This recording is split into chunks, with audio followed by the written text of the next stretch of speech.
When I arrived at Otuonya village, my curiosity was already alive. I wanted to see, touch, and understand how life truly is in the village that feed our cities. So I asked for a tour guide, someone who could show me around and help me explore. On my way to where I was directed, I will meet someone. I met a beautiful young woman who stopped and asked what we were looking for. When I told her about my mission, she smiled and offered to help. That was how our journey around Otuonya village began. She first took us to a small hut, the home of a woman known in the area for her fresh fish. This was where fishing wasn't just a business, it's a family tradition. Her husband and son go fishing in the river every morning while she stays back to roast, smoke, and sell. The air around her hut was filled with the rich aroma of smoked fish, so fresh that you could almost taste the river itself. At the time we arrived, only one freshly caught fish from the river was left, and a few smoked ones neatly arranged in a basket. She told us the smoked fish cost 30,000 naira for a full portion. People came from far places to buy. Some even called to make orders in advance while she prepares them. After spending some time there, my guide took us to another compound where another woman was cooking fish for her family. The fish was fresh, natural, and had a clean smell of the river, not the frozen kind we buy in the city. Watching her cook reminded me that nothing beats preparing a meal with fresh,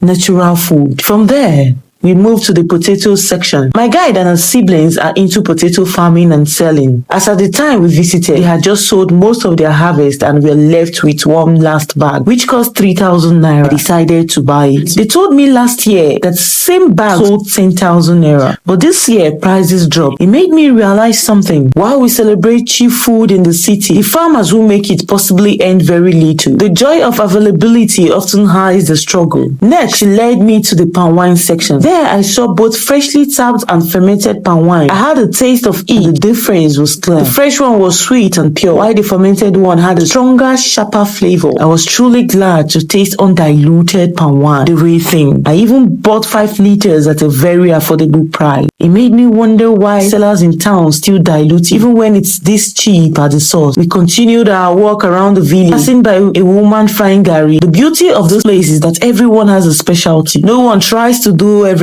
Each person focuses on one craft and becomes known for it. It gives others space to thrive. I asked why most of them live in small huts, even though they farm, sell, and eat well. She laughed and explained, this place is a camp. We only stay here for farm work. On weekends, many people return to Illah town. Even though there are people who has been here for a very long time and don't have houses in the town, this place is still a temporary place for us. She also told me that during the raining season, rivers sometimes flood, covering most of the areas. That's why they don't build permanent houses. I was surprised to learn that Otuonya isn't made up of one tribe. People here come from many places: Hausa, Illah, Enugu, Ebonyi, and more, all living together in one place for a people, which is farming.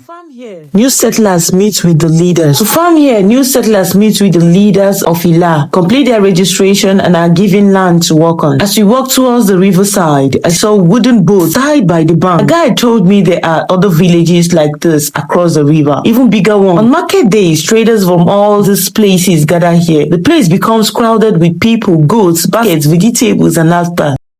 A lively marketplace born from the soil and the river. One thing I noticed was how peaceful life is here. Everyone eats well, vegetables, fish, and natural food, all fresh from the source. Their only real challenge are clean drinking water, bad roads during rainy seasons, and no electricity. At night, they light lanterns and cook with firewood just like the olden days. Before leaving, I looked around once more. The huts, the farms, the laughter of children, and the steady rhythm of life. It hit me deeply. This is where the food that flies our city market truly comes from. The yam, the fish, the vegetables, all born from the hard work of people in places like Otuonya village. I made friends, exchanged contacts, and left with gratitude in my heart. My name is Joy Oluchi, and I am a storyteller. This is the story of Otuonya village, a humble place where life is simple, work is sacred, and the land feeds us all. Thank you for watching. See you in my next video.